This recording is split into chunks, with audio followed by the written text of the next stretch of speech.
Hello, and welcome to the Joel Wolfe podcast. There are some big topics facing us today, whether it's parenting, relationships, or questions about where we came from and who God is.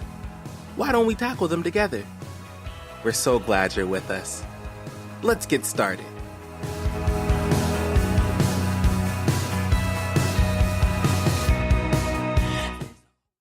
Number one, as far as limits are concerned, behavior is a continuum.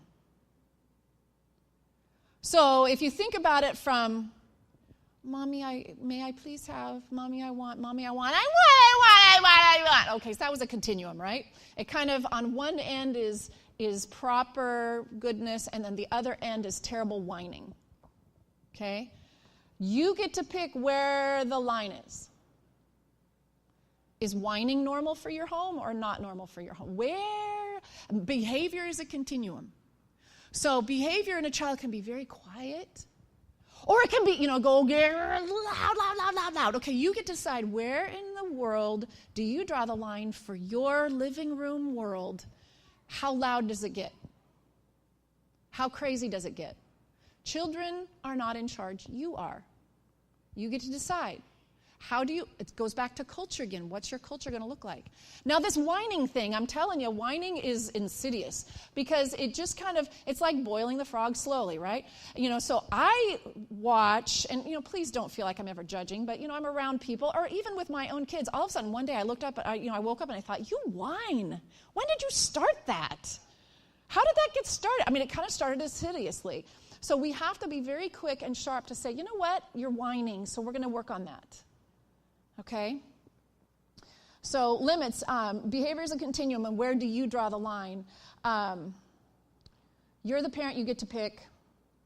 Limits are identified with one-liner empathetic statements. Limits are identified with one-liner empathetic statements, and you have to figure out what those are. If you have a little baby, I recommend how they have it is, uh-oh. And that the child will begin to learn that when they do that, when they hear you go, uh-oh, they've done it. Something is going to happen to me now. So, uh-oh. Okay? With a teenager, bummer. Shoot! Rats. Whatever it is that you can come up with that is a way to indicate, instead of, you're doing that again, what are you thinking? Just an empathetic, shoot. And then all of a sudden, they'll start learning, okay, shoot goes with consequence. I've crossed the line. Now, notice I'm not counting. Notice I'm not yelling at them. I indicate the limit, and there's a consequence coming with a one-liner. The next one is consequences, and this is the biggie that I want to spend the next 5 or 10 minutes with. Because they are, this is where parents kind of get tripped on a little bit, okay? So consequences. Next to the word consequences, I want you to write down, and that is that pain is very good. Write that down. Say, I love pain. I love personal pain, and I love pain in my children. I absolutely adore pain. Because pain, it's through pain that we grow and we change. And if we don't have pain, we can't change. You go to the gym, you work out, and you come home and you have no pain. You have gained nothing. You have no gain, right? So how many of you love pain? How many of you love it for your own personal self? Because if it hurts us, then we're getting better. How many of you love that? See, it's not, come on, people. You have to make this shift. We love pain. Everybody say, yeah, pain. Okay, how many of you love pain for your children? Yes, we love pain for our children. Now, for some personalities, parental personalities, pain is a wonderful thing, and this is not an issue. But for some parents, this in and of itself will be a life changer for you, because you have spent your entire child's life trying to protect them from pain. And we learned last night that does not work. Maybe your personal children have had to walk through divorce. Maybe your children have walked through maybe your own personal addictive lifestyle. They have dealt with a lot of pain. They have been given pain, and you feel guilty, so you're trying to protect them from any more pain. Therefore, you're not parenting them right. We need to get past that. We have to realize the difference between hurt and harm. And we have to realize that pain in our children is a good thing. And all the children of the world said, no. Okay. A consequence. Number one, consequences have to equal sowing and reaping. A consequence is teaching your child sowing and reaping. And under sowing and reaping, remember last night I told you that they have a choice. They can choose well and therefore live well, right? They can choose bad and therefore live bad. And we better make sure that we keep that straight. Choose well, live well. Choose bad, live bad. You can't choose bad and live well. If you mix that up in your parenting style, you are not teaching them true reality of life. And a consequence is the thing that when they choose bad, they have to live bad. Everybody say, have to live bad. And you have to be okay with that. Number two, under consequence, the consequence needs to fit their behavior. So it has to kind of equal what went on. Number three, you cannot have any lectures or yelling. Absolutely none. No yet lectures, no yelling. And I think that was the hardest thing for me because I have so many words. And you just need to listen to my words. And if you listen to my words, maybe you'll get this. Nope. Kids do not want to hear their words. They need to feel the pain of a consequence right in front of them. So no lectures and no yelling. Number four, make sure that your consequence is enforceable. And number five, drench it in empathy, not sweat. If you will do this, and if you look at the bottom of your page there are two different ways to approach consequences. One is the reality consequence approach. The other one is a psychological and a relational consequence. I want you to get these two very separate in your mind, okay? We want to parent our children with reality consequences and no psychological relational piece of it, okay? Reality consequence is a very calm, amazing mom or dad / dad. You have withdrawn the valued item. The relationship with you and your kid never changes, at least on your end. The problem is the child's, and the behavior change will be long-lasting because of the pain that they will endure. This has no relational change between you and the child. Your love, your connectedness, everything remains the same. But it's the consequence that they're having to fight in reality. Now let me explain psychological, relational consequences. And this is where we get in trouble. A psychological, relational consequence is when I do something wrong, my mom or dad screams and yells at me. In other words, they begin to indicate in their brain that our relationship changes when I do something wrong. My relationship, when you disobey God, your relationship with Him never changes. He loves you. There's no relational consequence. The only relational consequence is that I have removed myself farther away from Him. He's never left me. I have left Him. When your children misbehave, you can't leave them. You can't withdraw your love. You can't get angry. You stay exactly the same emotionally to them.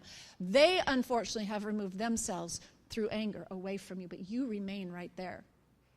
Psychological or relational consequences, the mom will withdraw love because of it. They get angry. They get cold. They turn away. They turn it off. Do you understand what I'm saying? Yeah? You're there with me? The relationship changes.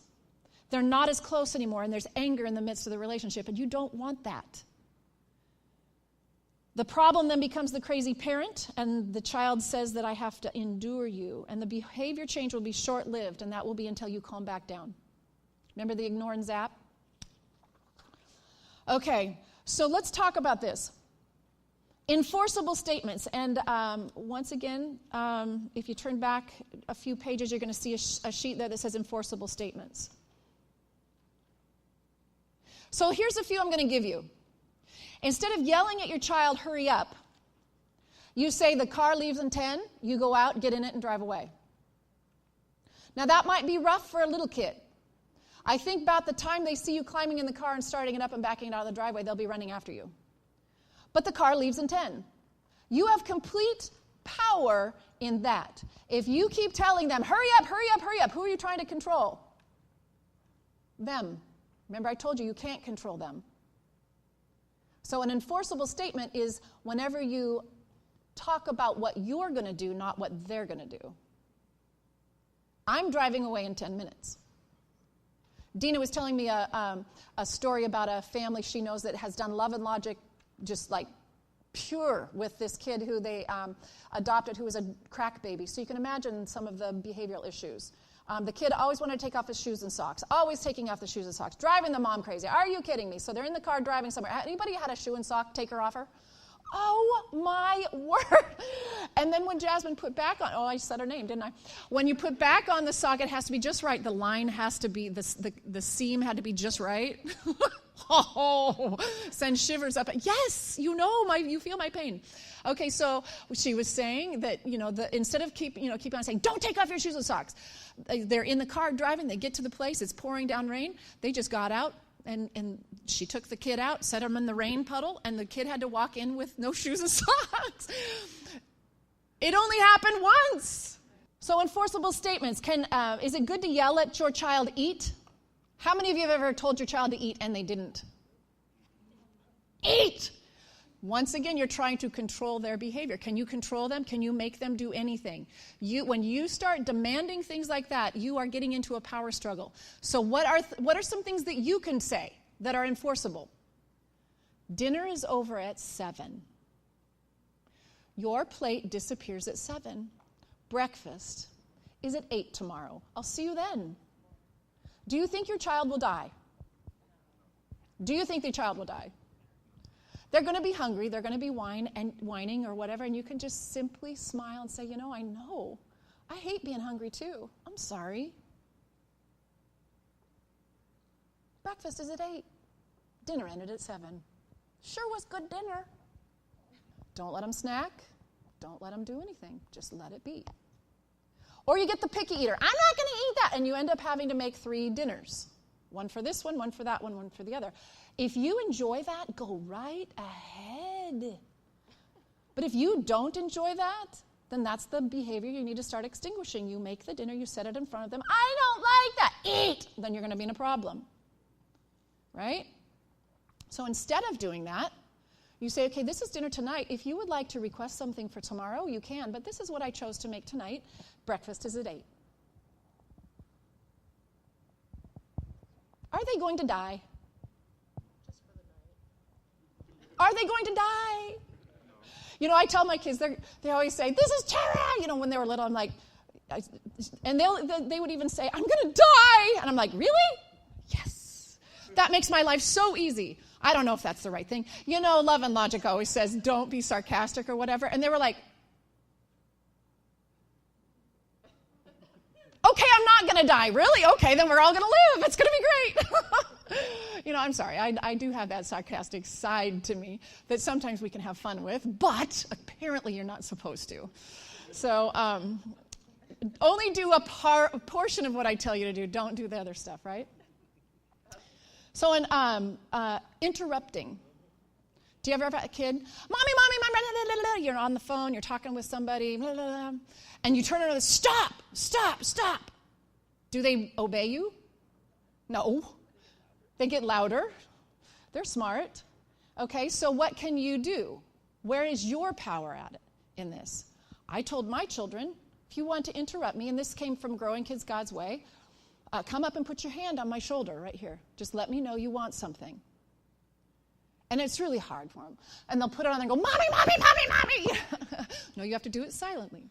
I put my hand on your hand that says, I know you're there, and I acknowledge you. And when I'm finished with this conversation, now remember what delayed gratification brings? Instant maturation. Every time your child has to honor your conversation and stand there and wait, you are maturing them. But every time they can come up and, Mommy, and you stop everything and drop them and look at them, you're not growing. They're remaining immature. I also, the teeth that I put into it, see, I have power over me. and my answers. So I told my children early on, you interrupt me, my answer is no. So it was always at church. Mommy, can I go here, go there? You know, and I'm like, hold on just a minute. You're interrupting me, my answer is no.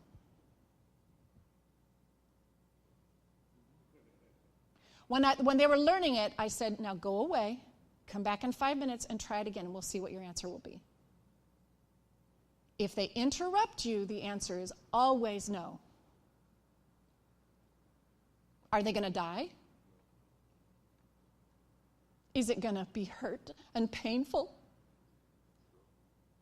Yeah, but it's great. Remember, we love pain. We love it. Sadistic. We're sadistic parents. Anything that is life and death. I always told my children, you know, like if they hurt themselves or whatever, if it was dripping, you can interrupt me. If it's not dripping, you'll be fine. Are you going to die? No. Let's see. Pick up your toys. Clean up. Clean up this room. So I tried this with Sterling. It was a beautiful thing. So what they say is, now with him it's not toys, because he's beyond toys, right? So what they say is not pick up your room. I want all the toys put away that you would like to keep. Oh, it's beautiful. So I told Sterling, because Sterling's floor is, I told him, honey, I want you to put away all the clothes you want to keep. Just keep it, just go put away all the clothes you want to keep. And he didn't think I meant it. So he didn't do it. He left for school. And you know what I did? I took 3 garbage bags. I went in and put all the clothes that were on the floor in the garbage bags, and I hid them. He came home. He had 1 pair of boxers, the ones he had on. That's all he had for a week. It was so cool. He came home. I was like, happy mommy, He came home. He didn't know what hit him, and then he goes upstairs and he comes out. He goes, Mom, where's my clothes? I just kind of assumed you didn't want to keep them. You don't care about them. You're stepping all over them.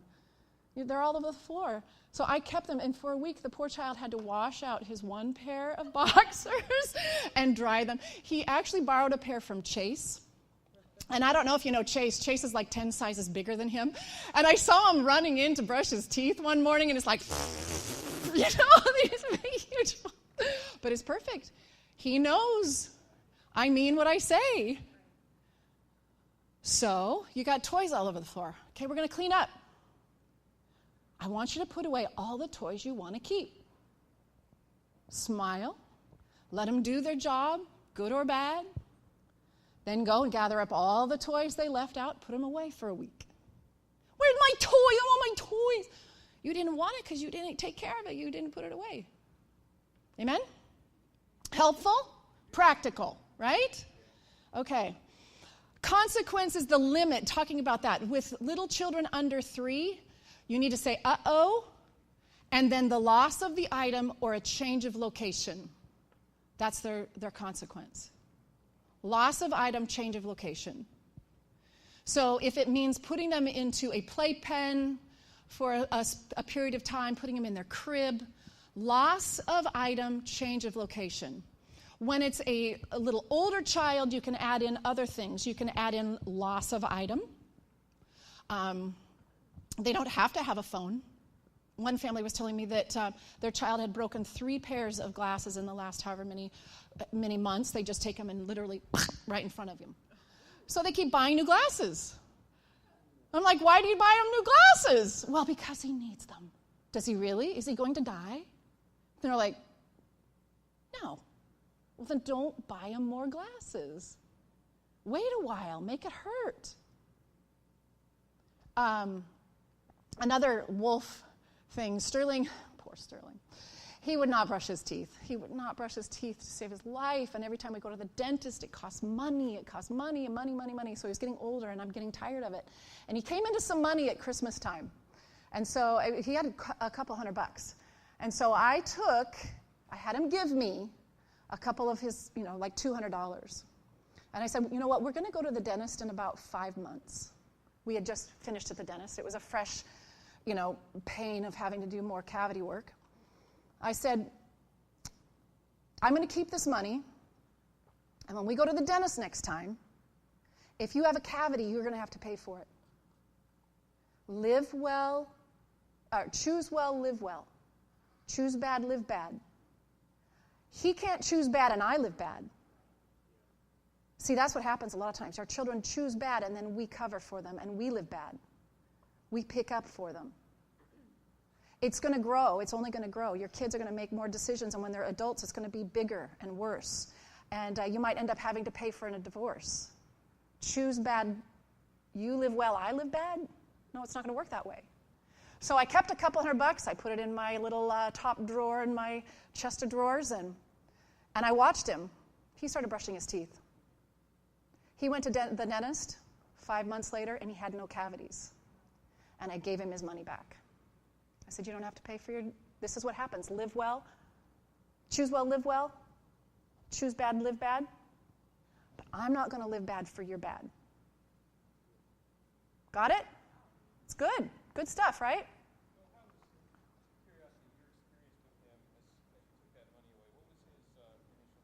Oh, he was mad. See this right here? Protest. Always protest. All of that, most likely. I can't remember that specific thing, but yeah, they're always going to protest. But when they protest, you need to look at it and go, okay, this is really good. We're working now. We are doing something. This is good. Remember how much we love pain? Pain comes out in our children through protest. Anger, rage. I remember that drawing, what's an infant? It's this all over you, And as they have to come into boundaries, and that is a painful process. So yeah, he didn't like me very well, and then after a while I was kind of pouting, and then there was the little comments, yeah, Mom took my money. Not really. Not really. You get to choose. Every time you brush teeth, you get that money back. A penny of it at least, right? But it changes his behavior. Lights are coming on, right? And he comes out of it feeling like he's accomplished something. Exactly. He gets his money back. He's got clean teeth. He doesn't have to have the shots. It's just a win-win all the way around. They talk a lot about room time for consequences. And if you have young children, now spanking comes up at this point. Spanking is a consequence. And has been a consequence for a very long time. You did wrong, go in your room, I'm going to spank you. Your father's going to come home. So spanking was a very large thing. Now, I am not going to stand here and tell you to spank or not to spank. I will tell you I spanked. But I didn't just spank. I did other things too. And so I'm not going to tell you to spank. And the fun thing about Love and Logic is they give you all sorts of options to spanking. So, and that's cool. I am not going to tell you can't spank. In fact, Caleb, when he was in high school, he went online and he loved to buy T-shirts, and he bought one that says, "My parents spanked me and I turned out fine."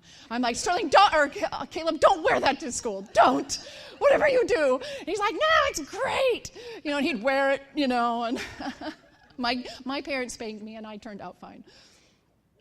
Yeah, I know. You all look at me horrified. I know. I was horrified, too, that he would do that. But it was funny. Yeah. So, my kids, there's a right way to spank, there's a wrong way to spank. But this seminar is not about spanking, and I'm not going to tell you how and when and what and where and should you or should you not. I'm going to leave that to you. But the fun thing about this seminar is I'm going to give you all sorts of other options. And then you can decide where spanking sits in your world. Amen? So, but what they do is that, and I'm taking way too much time. Somebody say stop. Okay, I will. Do you want me to stop? Okay. What they do is, and I'm just going to give it to you from toddler preschool. Child misbehaves, hits Jimmy over the head, because it's the same process with an older kid. Hits Jimmy on the head with a truck. Mommy goes, uh-oh, no anger, no madness. Either picks up child, depending on how old the child is, or leads child by the hand up to the room, puts them in their room and says, okay, you're going to be in here for a little while. Now, that child has a couple of different ways to protest. Some children will sit there. Anybody have a perfect child? Okay. Well, so there are those out there. Let them sit there for a little while and then come back out. But most children will go in there and be mad. They'll be angry. They'll yell, cry, scream, whatever. And if they will stay in their room, you can just leave it like that. If they won't stay in the room, they say to shut the door and then sit outside. And what you want to do is give them enough time in there to where they protest, they're angry, they're mad, they're scream, they might throw things. You just make sure it's a healthy, safe environment. Are they going to die? Are you sure? Are they going to be harmed? Remember the difference between hurt and harm? I'm not going to hold you responsible because you don't know the two difference. They're going to hurt, but are they going to be harmed? No. But what they're going to do is they're going to learn in there that if I do certain things, I have to have I lose the privilege of this. And I love this. I want to get back to that. I love my mommy. My mommy's so fun and she's so sad. I saw her eyes. So they sit in there, the door is shut. They even recommend if the kid tries to get out to maybe take the inside, somehow make it so that they can't get out. But the point is that they're in a safe environment and they are having to deal with their protest, and it's not harming you. They're having to deal with it. And the protest will end. It will quiet down in there, I promise. It will end. Give them about 2 or 3 minutes, and then you open the door and you come in and you go, that was so sad. And you pick them up and you hug them. You don't lecture them. You don't say, I told you so, and if you won't, you don't do that. You just go, man, that was so sad. Then you take them out, and they rejoin. If you can do that with your 2-year-old, your 3-year-old, your 4-year-old, or 5-year-old, in your house for a good 2 or 3 weeks, or however long you're going to do this, like this, then they're out over at somebody else's house, they do something, you go, uh-oh, they know exactly what that means. And they will begin to change their behavior towards that. Okay? So older children, you might not be able to put them in their room, although maybe you can, but you can take away things. You can remove items. You can change situations. My kids at teenage years love running around, so you just take the keys away from them. Or you, a consequence for us is I'm taking you off of our insurance. Yeah. There is no God-given right to drive, right? Cell phones, that kind of thing. I also have had my children pay me back for the trouble they caused me. So we're driving and they're fighting. I did this long before I read these books or whatever, so I do get a brownie button. I came up with the idea. But, if they fought, I would say, okay, whoever fights in my van gets to clean toilets when we get home. I have a lot of toilets, and they're very dirty. And they didn't believe me, so we got home, they cleaned toilets. So the next time they were fighting in the van, whoever fights in my van gets to clean my toilet. And they know I mean business. And they stop fighting. Yes? No. So what do you do if they refuse to clean the toilet? Then you go into the removal of things and isolation and that kind of thing. So, yeah. Or, the room becomes the toilet. Or, at that point, if you are an advocate for a spank, that would be the time. Now, remember, with spanking, if you're going to spank, you never can spank mad. You never want to be glad you're doing it. You always wish you didn't have to do it. So you have to distance yourself. Go in your room. I'll be there in a minute. So I have to stay outside until I wasn't really happy and excited to go in there and give that spanking. Do you see the difference? Because that's when abuse happens. That's when you take your aggression out on it.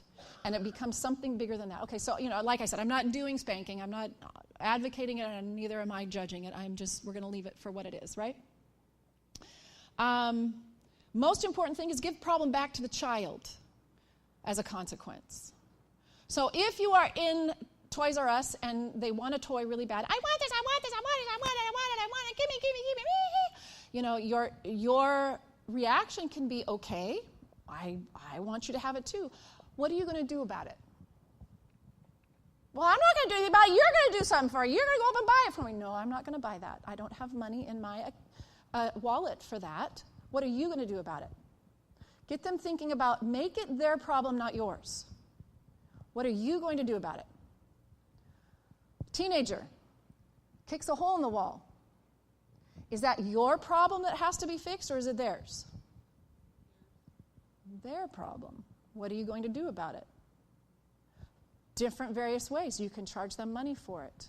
You can take them to the store. They can help you buy the sheetrock. They can come back. They can help you cut the sheetrock in. They're learning something, but they're also having to take responsibility for them. Make sure that their problems remain their problems, not your problems.